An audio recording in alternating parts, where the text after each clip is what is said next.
Step by step देखेंगे कि आप पेटीएम मनी के थ्रू एनपीएस में कैसे इन्वेस्ट कर सकते हैं, जहां पर मिनिमम डॉक्यूमेंट रिक्वायर्ड्स है। अगर आपको नहीं पता कि एनपीएस क्या है, एनपीएस कैसे वर्क करता है और एनपीएस के क्या बेनिफिट्स एंड क्या लॉसेस है, तो आप हमारा ये वाला वीडियोस जरूर देख लेना, जिसका लिंक आपको नीचे डिस्क्रिप्शन में मिल जाएगा। पेटीएम मनीज में अकाउंट ओपन करने के लिए आपको मिनिमम डॉक्यूमेंट्स रिक्वायर्ड्स रहते हैं। सबसे पहला आता है pan cards, personal details, address details, communications details, nominees and declarations and bank account. जैसे ही आप ये डिटेल्स फिलअप कर लेते हैं तब आप NPS, mutual funds, gold and stocks में इन्वेस्ट कर सकते हैं। तो अभी हमने अपना पेटीएम मनी पर अपना अकाउंट बना लिया। जैसे आप अपना अकाउंट बना लेंगे तो जैसे आप पेटीएम मनी को ओपन करेंगे तो आपके सामने उसका डैशबोर्ड आएगा, जहाँ पर आपके mutual fund, stocks, NPS and gold के ऑप्शंस दिखेंगे। तो अभी हमें एनपीएस पर क्लिक करना है। जैसे आप एनपीएस पर क्लिक करेंगे तो आपके सामने ऐसा डैशबोर्ड आएगा। तो अभी हम यहाँ पर कोई भी एक पेंशन फंड लेते हैं। तो यहाँ पर हम लेते हैं एलआईसी पेंशन फंड। जैसे आप इस पर क्लिक करेंगे तो एलआईसी पेंशन फंड का डैशबोर्ड आ जाएगा, इसकी सारी इंफॉर्मेशन आ जाएगी।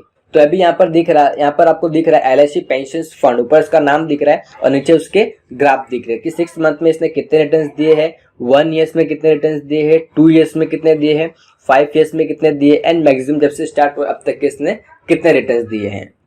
और नीचे हम जैसे स्क्रॉल करेंगे तो आपको यहाँ पर दिखेगा इन्वेस्टमेंट प्रेफरेंस फॉर एनपीएस। जब भी आप एनपीएस पे इन्वेस्ट करते हैं तो आपको यहाँ पर ऑप्शंस मिलते हैं कि आपको इक्विटी में कितना इन्वेस्ट करना है, डेट में कितना इन्वेस्ट करना है और बॉन्ड में कितना इन्वेस्ट करना है।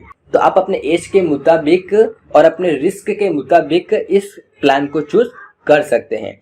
अगर आपकी एज ज़्यादा है और आप कम रिस्क लेना चाहते हैं तो आप कंजर्वेटिव प्लान चूज करके इन्वेस्ट कर सकते हैं। अगर आपकी मिडिल एज है और आप थोड़ा सा कम रिस्क लेना चाहते हैं तो आप मॉडरेट रिस्क ले सकते हैं, जहाँ पर आप इक्विटी में 50% इन्वेस्ट करते हैं। और अगर आप ज़्यादा रिस्क लेकर के ज़्यादा रिटर्न्स लेना चाहते हैं तो आप एग्रेसिव प्लान चूज करके इक्विटी में 75% इन्वेस्ट कर सकते हैं। और अगर आप खुद से प्लान चूज करना चाहते हैं तब आप इक्विटी में कितना इन्वेस्ट करना चाहते हैं, गवर्नमेंट बॉन्ड्स में कितना इन्वेस्ट करना चाहते हैं या फिर डेट में इन्वेस्ट कितना करना चाहते हैं, वो अपने आप से चूज कर सकते हैं। लेकिन आप इक्विटी में मैक्सिमम 75% ही इन्वेस्ट कर सकते हैं कस्टम। तो इन्वेस्टमेंट प्रेफरेंस आप अपने एज और अपने रिस्क के मुताबिक चूज कर सकते हैं। तो अभी हम एग्रेसिव पर क्लिक कर लेते हैं और नीचे हम इसको स्क्रॉल करेंगे, रिटायरमेंट कैलकुलेटर्स। मान लेते हैं कि हम इस फंड में एवरी मंथ 10,000 इन्वेस्ट करते हैं। तो ये कैलकुलेशंस करके बताया कि आप अगर एवरी मंथ इस स्कीम्स में 10,000 इन्वेस्ट करते हैं, 5 ईयर्स के बाद में, 10 ईयर्स के बाद में एंड 30 ईयर्स के बाद में आपके पैसे कितने हो जाएंगे। और हम इसको स्क्रॉल करते हैं और यहाँ पर देखो गैस क्या लिखा है, अगर आप इस स्कीम्स में पर ईयर 1,20,000 रुपये इन्वेस्ट करते हैं तो आपको टैक्स बेनिफिट मिलेगा 37,440 रुपीज़ का। इसको हम और स्क्रॉल करते हैं नीचे और यहाँ पर आ रहा है फंड इन दिस कैटेगरी, मतलब पेंशन फंड से जितने भी रिलेटेड फंड्स है वो आपको यहाँ पर डैशबोर्ड पर दिखाए जा रहे हैं।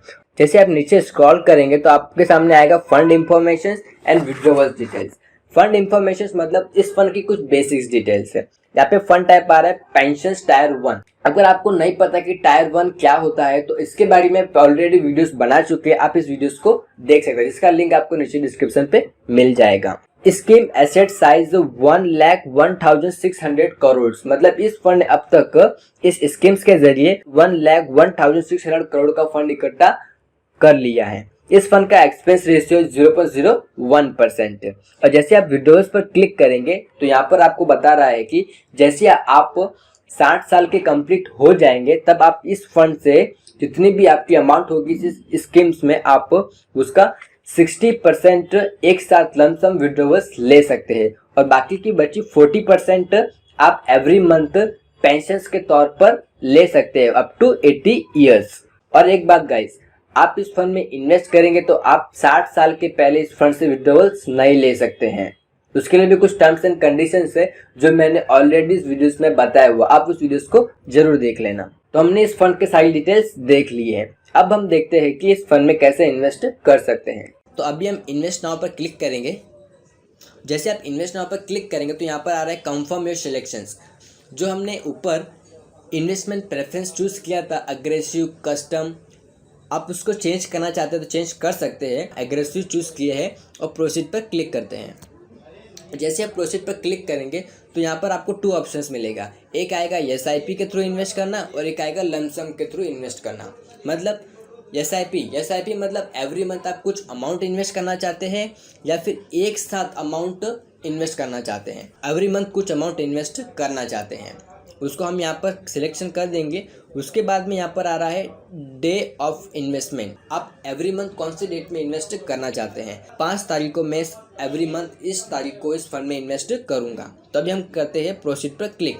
जैसे आप प्रोसीड पर क्लिक करेंगे तो यहाँ पर आपको स्कीम के डिटेल्स आ रही है। जहाँ पर आपने SIP 1000 अमाउंट चूज किया था वो अमाउंट तो यहाँ पे आ रही है, लेकिन कुछ एक्स्ट्रा चार्जेस भी है NPS में इन्वेस्ट करने के। आपको यहाँ पे बता रहा है कि GST 39.60 रुपीज़ लगेगा। Platform fee for NPS 1 time, मतलब आप NPS में जब भी इन्वेस्ट करेंगे तो आप एक ही बार आपको 200 रुपया पे करना है। जब दूसरी बार आप NPS में इन्वेस्ट करेंगे तो आपको 200 रुपया फीस नहीं देना पड़ेगा। और ट्रांजैक्शन प्रोसेस फ़ी लगेगी 20 रुपया। मतलब टोटल आपको 1259.60 रुपीज़ पे करने हैं। तो अभी हम मेक पेमेंट पर क्लिक कर लेते हैं। जैसे आप मेक पेमेंट पर क्लिक करेंगे तो अभी आपको यहाँ पर 2 ऑप्शंस मिल रहे हैं। एक आ रहा है UPI के थ्रू और एक आ रहा है नेट बैंकिंग के थ्रू। तो अभी हम UPI के थ्रू इस फंड में इन्वेस्ट करना चाहते हैं, तो प्रोसीड टू पेमेंट कर लेते हैं।